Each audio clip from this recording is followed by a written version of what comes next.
Get the Angel Reese special at McDonald's now. Let's break it down. My favorite barbecue sauce, American cheese, crispy bacon, pickles, onions, and a sesame seed bun, of course. And don't forget the fries and a drink. Sound good? Ba-da-ba-ba-ba. At participating restaurants for a limited time. Exclusively on ESPN Plus, UFC 313, Saturday. Reigning light heavyweight champion Alex Pereira defends his title against number one contender Magomed Ankalaev, and an explosive lightweight bout between Justin Gaethje and Rafael Fiziev. UFC 313, Saturday at 10 p.m. Eastern. Buy it on ESPNplus.com/PPV.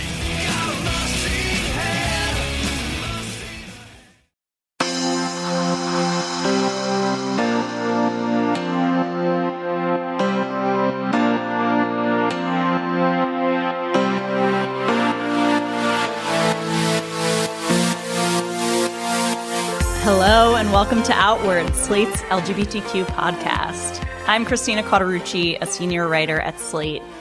And this week, we're talking about ropes, about leather, about tight Levi's and straining belt buckles and sweaty, shirtless men. That's right, you guessed it. We are taking a field trip to the rodeo because I just read a book that I am dying to share with you all. It came out last year and it gave me a look inside a queer subculture and history that I didn't even know existed. It's called Slapping Leather, Queer Cowfolx at the Gay Rodeo. Yes, that's Cowfolx with an X. And it traces the history of the queer fascination with the trappings of country western life and the rodeo groups that started forming post-Stonewall just for gay people. So on one hand, they've been social spaces and sometimes sexy spaces that allow queer people to connect with each other. But they've also been a way for gay men especially to assert a specific masculine identity.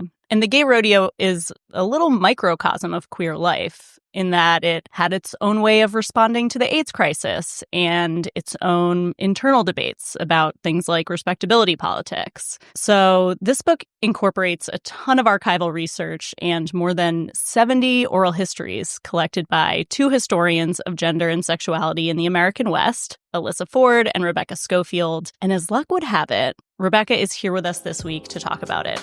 We'll get into it after the break.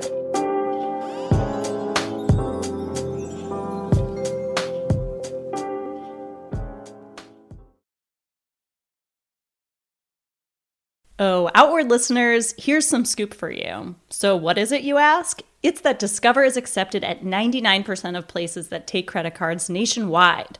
Now, before anyone goes suggesting this is just rumor, know that there's actual proof this kettle of tea is not only piping hot, but 100% true. So yeah, sometimes it pays to be a little nosy, but it always pays to discover. Based on the February 2024 Nielsen report. Learn more at discover.com/creditcard. Get the Angel Reese special at McDonald's now. Let's break it down. My favorite barbecue sauce, American cheese, crispy bacon, pickles, onions, and a sesame seed bun, of course. And don't forget the fries and a drink. Sound good? Ba-da-ba-ba-ba. At participating restaurants for a limited time. Oh, sheet. Honey, chill. It's just laundry. Not that. I'm talking about these Arm & Hammer Power Sheets. All the power of Arm & Hammer laundry detergent in a convenient tossable sheet. Oh, sheet. That's what I'm saying. And Arm & Hammer Power Sheets deliver an effective clean at a great price. Think of all the laundry we'll do. And all the money we'll save. Oh, sheet. Arm & Hammer, more power to you.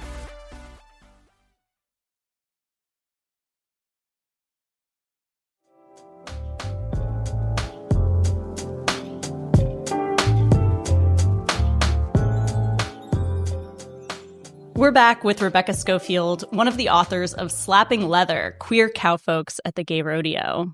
Rebecca, welcome to Outward. Thank you so much for having me today. So you've done actually quite a bit of research on rodeo. What excites you about it? Do you have a personal connection to it? Yeah, so I'm from rural Idaho. So I grew up around rodeo as a normal aspect of life. It was very, very common. I grew up on a small cattle ranch. Like many sarcastic young women in Idaho, I really wanted to leave. Aw. And so I went off to college. And while I was there, I studied abroad in Japan and started studying Japanese. I actually was doing my master's degree on the acrylic nail industry in Tokyo. And I ran across a store called Rodeo Clowns that was selling jean shorts and flannel shirts and cowgirl boots to Japanese teenagers. And I became really fascinated with this sort of larger image of the American West and how it hit this kind of global capitalist stage. Wow. And that led me down performance routes like rodeo, how people create an idea of what it means to be from the West, what it means to be American or masculine. And then they really walk the walk. They put their lives on the line to fulfill these ideals in a way that not a lot of people do in other spaces. And so rodeo to me was this really great place that was both very normal to me, but once you step out of that space and look at it as a performance of identity, it's really fascinating. And as you said, a microcosm of the racial and sexual politics of the United States. So both Alyssa and my first book projects looked at various types of marginalized rodeos. We looked at Black rodeo. She looked at Native rodeo, Hawaiian rodeo. We looked at cowgirl performers, prison rodeo. Wow. And we both worked on the International Gay Rodeo Association and really loved both the archival material is so rich. And then also the community is really welcoming and lovely. I mean, your book, just to speak to your archival research, is just full of so many great images of the programs from these events. I mean, it's really, it takes you back to, a recent but also seemingly kind of distant era of queer life. So, in the 70s and 80s, which is when a lot of the groups started forming, you write about how queer people were adopting the culture of the cowboy. And this is sort of where the rodeo springs from. So what did that look like as kind of a community trend? Yeah, so it's really interesting because just like all forms of rodeo really attracts diverse groups of people. First, it attracts people who grew up on stock ranches or grew up listening to country western, particularly for LGBTQ people that might have been people who were pushed out of their rural communities because they didn't feel safe, felt sort of forced to flee to the, perceived safety of an anonymous city and missed those life ways that they had grown up with and felt forcibly detached from. And then also, of course, this is the boomers, right? These are young people who grew up on John Wayne and Gunsmoke, and outlaw country was becoming a thing. And then, of course, in the late 70s, you have the whole urban cowboy boom with not only the John Travolta film, but also Ralph Lauren and other designers, guests start running Western wear lines. And so what you have is this space that emerges that is a space where people can kind of celebrate this imagined past of cattle ranching and cowboys. And some people are coming to it with this idealized image that they got from pop culture. Other people are trying to find homes again. And they're organizing, interestingly enough, around other established circuits, such as the imperial court system. So Phil Ragsdale, who held the first officially gay rodeo in Reno, Nevada in 1976, he did so under the auspices of a fundraiser for the imperial court system as he was serving as the first emperor of Reno. And just for our listeners, can you, give a primer a little bit on the imperial court system? Yeah, so the imperial court system was a group of people who essentially did competitive drag balls. And this started in San Francisco in the 60s and really spread rapidly throughout the United States. And it became a way for LGBTQ people to raise money for civic organizations. And so this is everything from, senior citizens' homes to their own sort of organizations helping young queer people who might be homeless find housing, those sorts of about things. It was a way for queer people to find engagement on the larger civic stage. So again, it's interesting that it really grew out of this already existing impulse for queer people to better their communities and to fundraise collectively. And this, as you say, imagined past that some queer people were sort of attracted to and trying to recreate, not just with rodeos, but with, country western gay bars and the fashions of the time.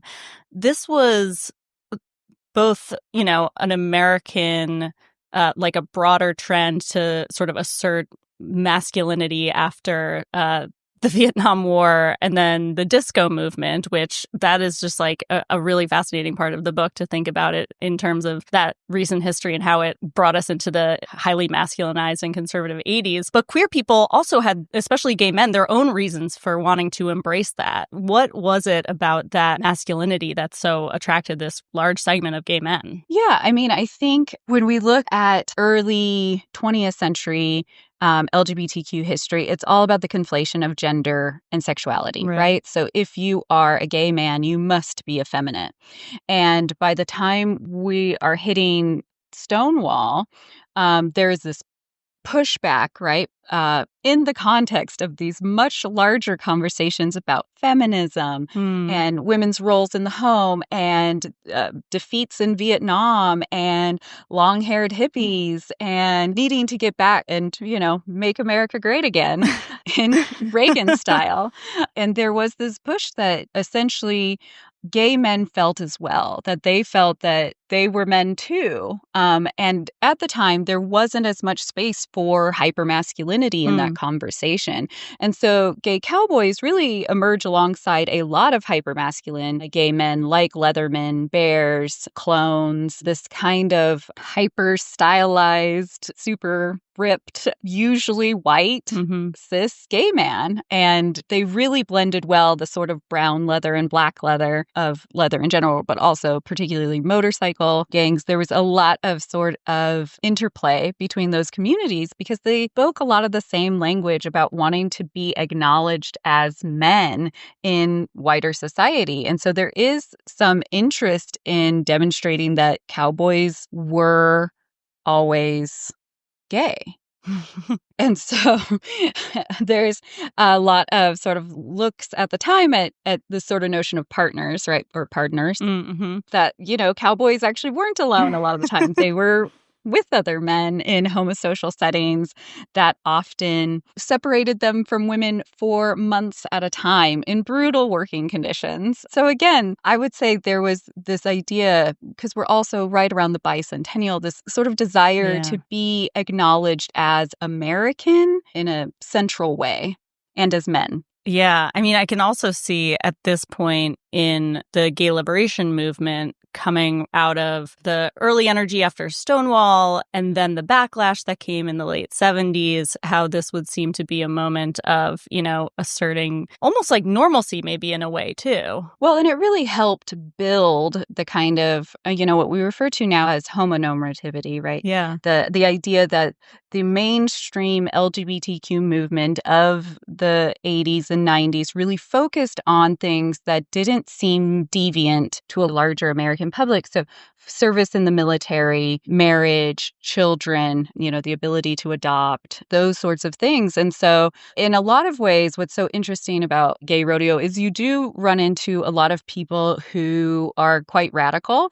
And then you also run into a lot of people who are like one of our narrators who said, like, I wanted the white picket fence. I wanted the classic American dream, but I just wanted a husband instead of a wife. And so I think there is this push to make sort of queer presence in these spaces normal, which obviously they are historically normal. Yeah. I don't think anyone's been to a rodeo and not seen that it could be a pretty homosocial space. Yeah.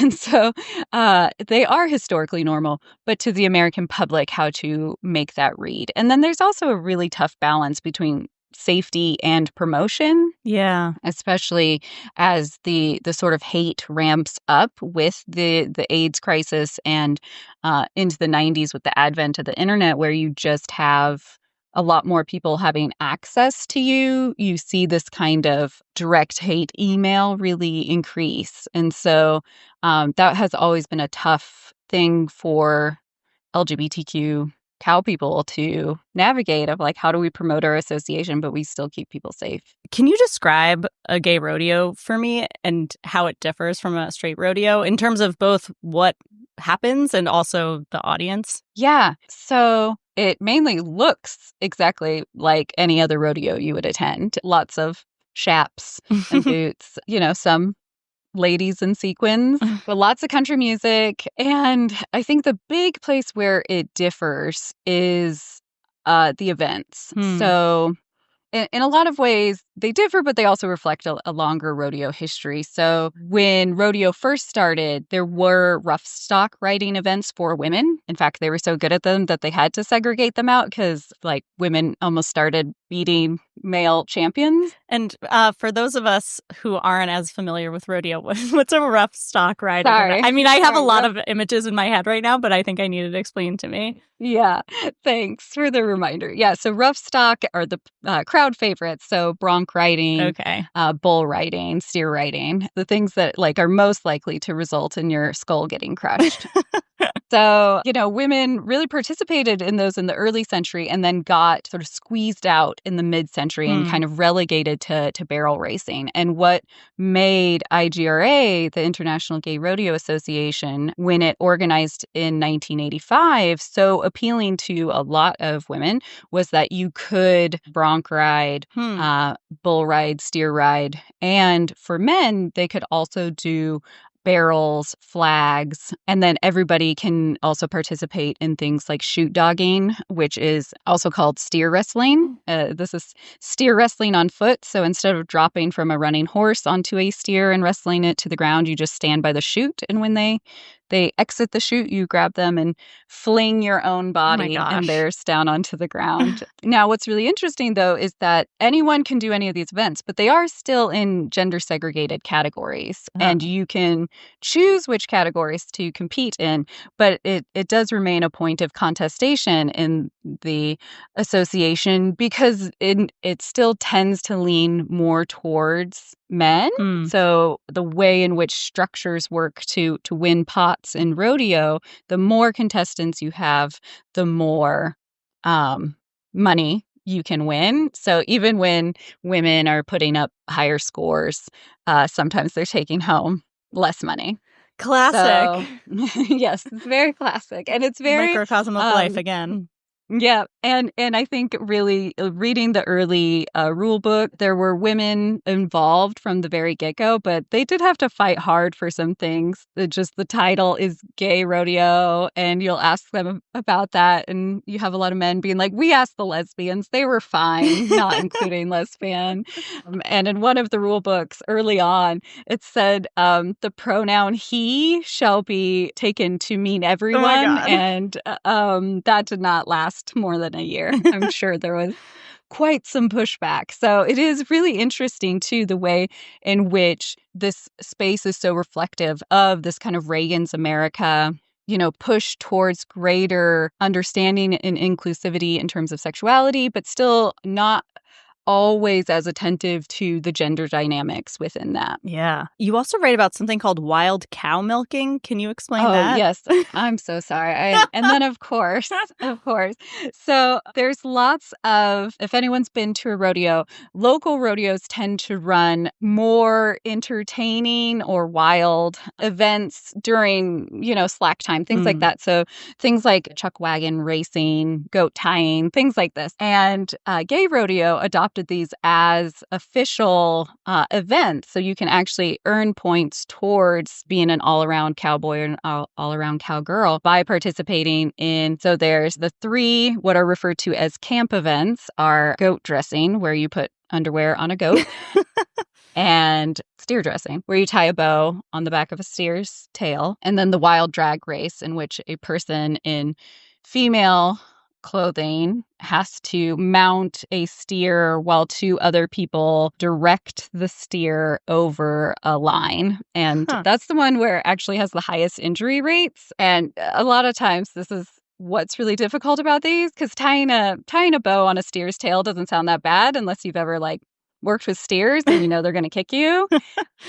There's pretty significant injury rates in the camp events and a lot of debates around authenticity and belonging and what does it mean to have these events that are framed as kind of amateur. Like any you don't have to have a horse, you don't have to have had significant training, though maybe you should have due to the injury rates. You know, this is a space to get the crowd involved and to welcome people into the arena, while also they are quite hard and dangerous.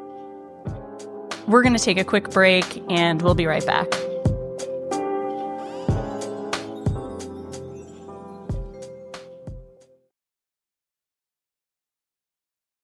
Ryan Reynolds here from Mint Mobile with a message for everyone paying big wireless way too much. Please, for the love of everything good in this world, stop. With Mint, you can get premium wireless for just $15 a month. Of course, if you enjoy overpaying, no judgments, but that's weird. Okay, one judgment. Anyway, give it a try at mintmobile.com/switch. Upfront payment of $45 for 3-month plan, equivalent to $15 per month required. Intro rate first 3 months only, then full price plan options available. Taxes and fees extra. See full terms at mintmobile.com. Your data is like gold to hackers. They're selling your passwords, bank details, and private messages. McAfee helps stop them. Secure VPN keeps your online activity private.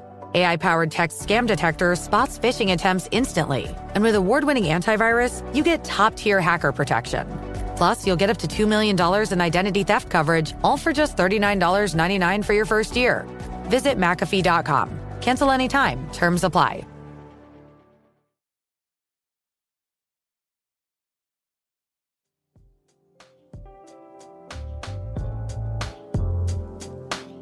We're back with historian Rebecca Scofield.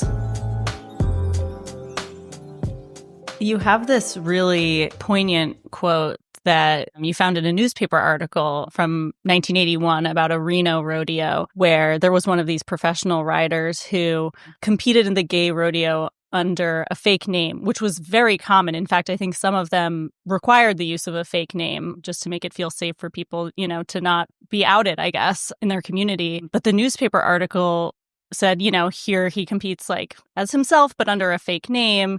The next week, he'd go back to a regular rodeo using his real name and his fake identity. And that just I'm almost getting verklempt just reading it because, you know, it just made me think about the way so many people in that era were living really double lives. I mean, did you talk to people about what it felt like for them to bring their love for rodeo into a gay space?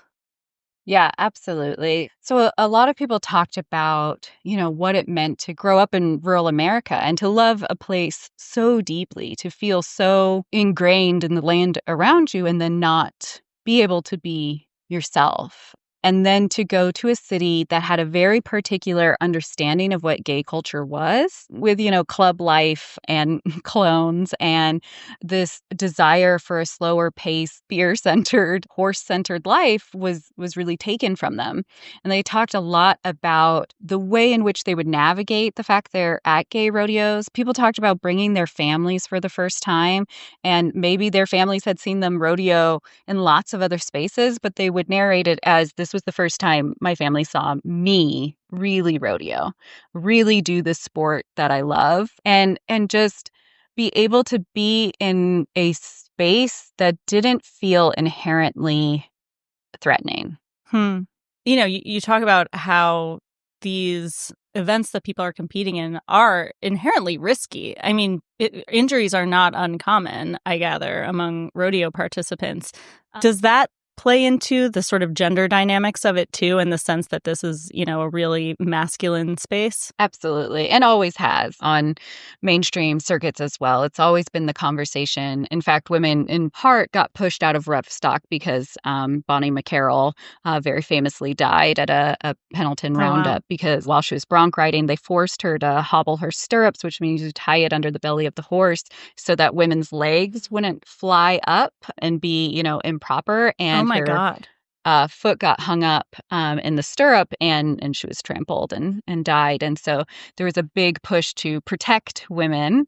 And that was definitely still part of the conversation when you speak to some of the founders who are gay men who were very openly like, we didn't know what what women like would want or would need. And certainly you couldn't ask them. I know.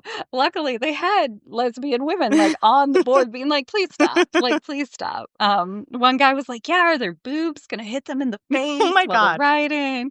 It was really tremendous. And I do think it continues to kind of play into the rhetoric, whether people want it to or not. It is a part of the culture. And I think, too, just the reality that people are going to get hurt, and they're going to get hurt pretty badly, like ruptured spleens and punctured lungs and all sorts of things are going to happen.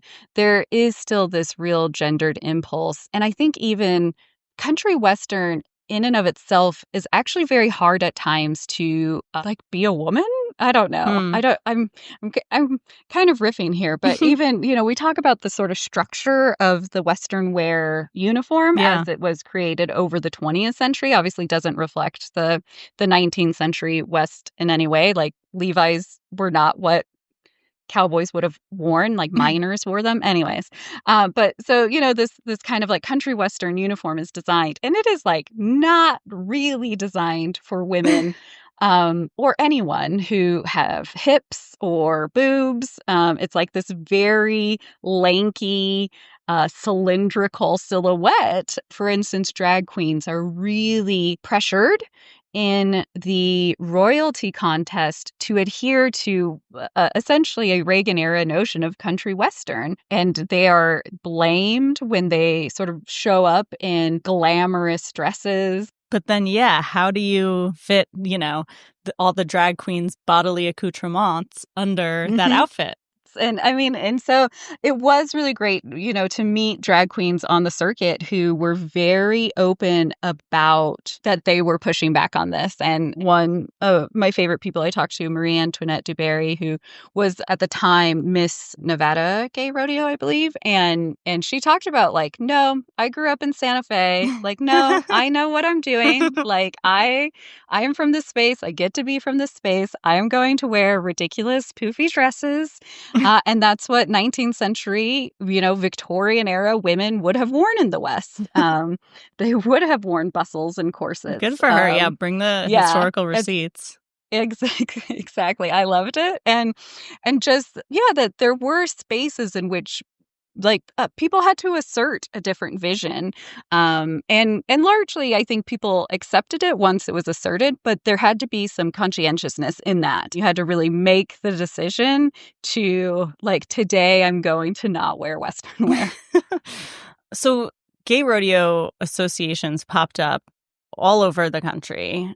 And as far as I understand it, it reached kind of its peak popularity right around the height of the AIDS crisis. And,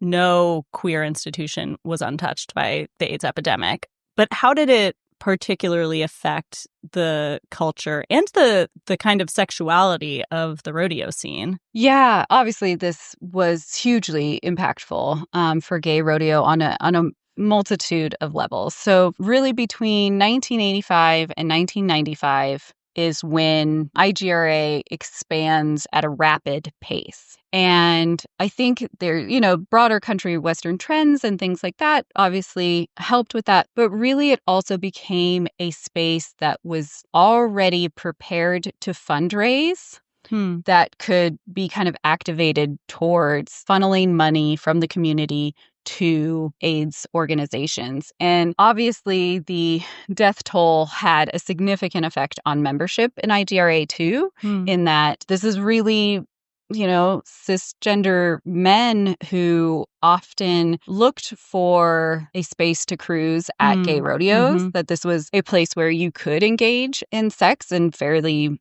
safely in terms of the sort of social pressures. And that radically changed. The inherent danger seen at having unprotected sex within the AIDS epidemic was transferred on to the language of bull riding and what it meant to be a good cowboy, that you are interested in taking risks. Yeah. And so what you Wow. see is this space that really comes together. It recenters a lot of its charitable giving towards explicitly AIDS groups and provides particularly lesbian women with a space that they can support gay men. A lot of women talked about that was when they first started running for Ms. IGRA, the royalty position for lesbian women in the association, because it allowed them to dedicate a lot of their time and energy to fundraising, and that was what they saw as one of the only things they could give. And then when you talk about today and how it continues to shape today, there's a lot of debates around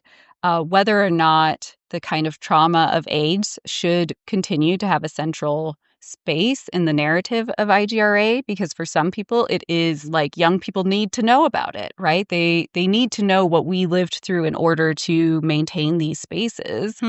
While other people disagree loudly and say, this is our trauma, this is our grief, we don't need to perform it publicly. It's not appropriate and it's not helpful. And so there's a lot of tension around that today about the kind of, multi-generational impact that the AIDS epidemic had. And one of the arguments for why Gay Rodeo started to lose people in the late 90s and early 2000s is because on a multitude of levels, it was not necessary anymore. That particularly by the late teens with the app, dating apps, that young queer people didn't want to go into niche spaces anymore. They wanted to rodeo on mainstream circuits. They wanted to go to just bars, not gay bars. And the way it really reflected kind of the same wages of success talked about across gay spaces like gayborhoods, all of that. These things that had been really special, but often were spaces of segregation, then fell away when people felt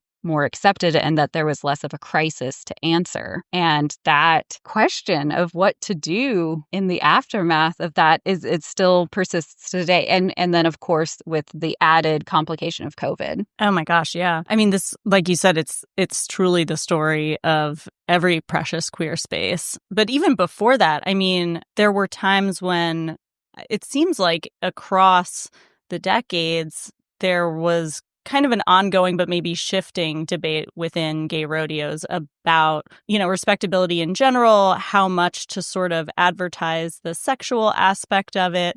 What was that? What were those conversations like? Yeah. I mean, I think this is, again, kind of reflective of rodeo culture in general, because certainly when I was trolling rodeos as a 15-year-old, it was to look at the hot cowboys. And so again, I think there's always a bit of a sexual connotation to rodeos, as social spaces, especially social spaces in rural places, that it's just we're going to go to the rodeo.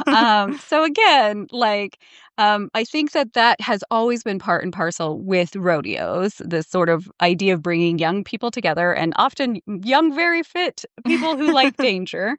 And with copious amounts of alcohol and acts of daring. And then people who also see rodeo as a quintessential family affair, that this was really where they could bring their kids and show them team roping, bring their spouses and bring their parents. And it caused a lot of tension because particularly in the early years, it was very much Reno really drew crowds from LA and San Francisco.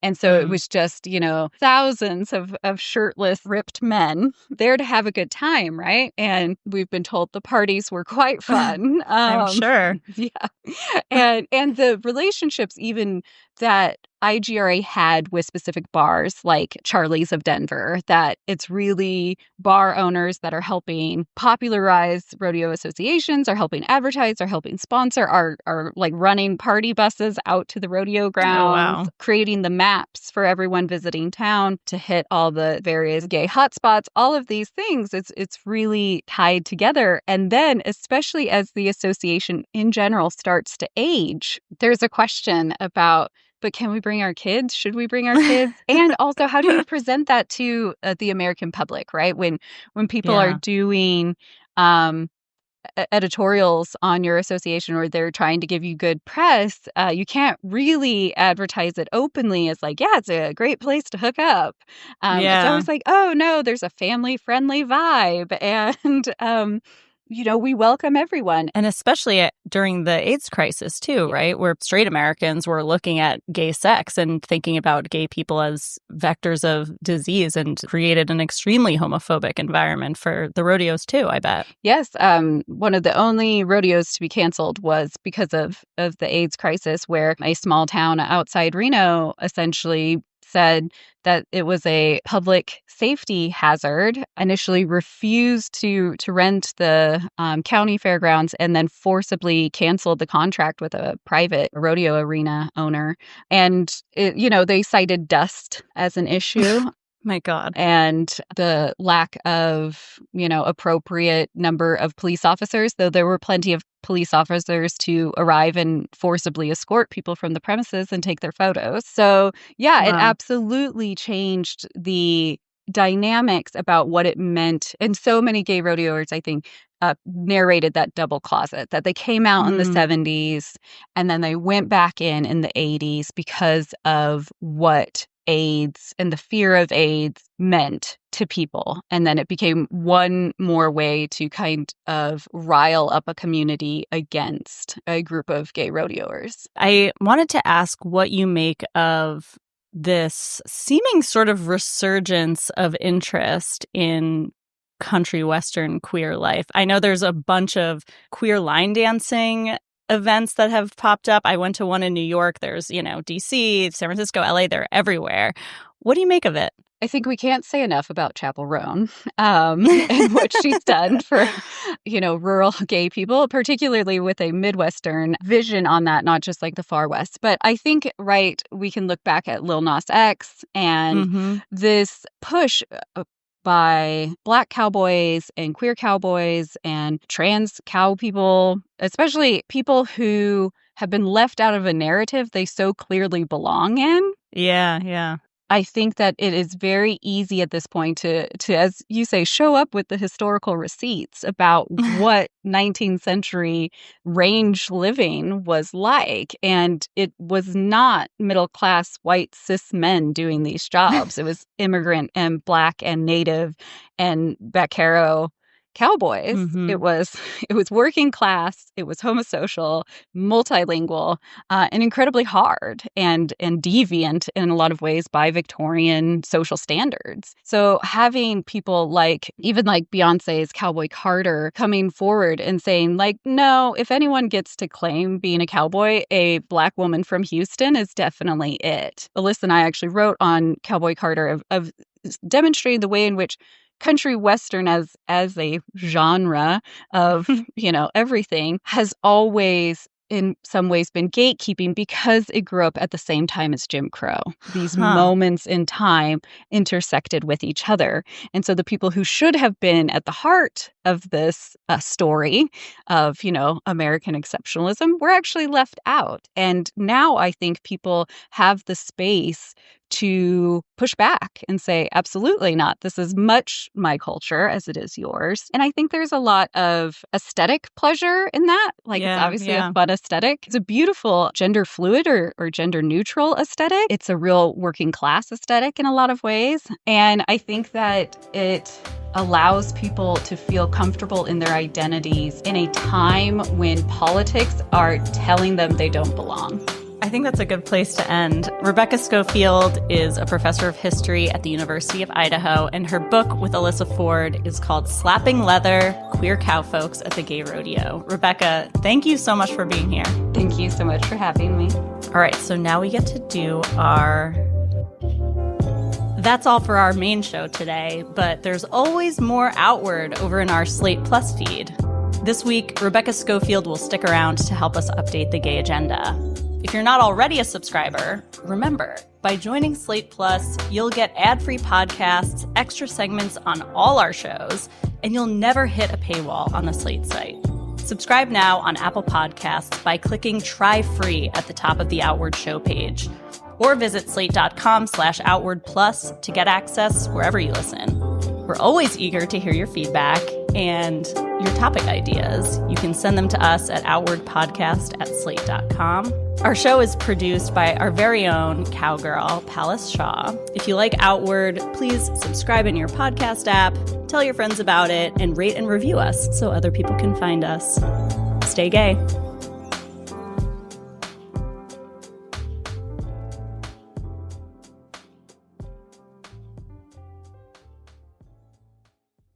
Get the Angel Reese special at McDonald's now. Let's break it down. My favorite barbecue sauce, American cheese, crispy bacon, pickles, onions, and a sesame seed bun, of course. And don't forget the fries and a drink. Sound good? Ba-da-ba-ba-ba. At participating restaurants for a limited time.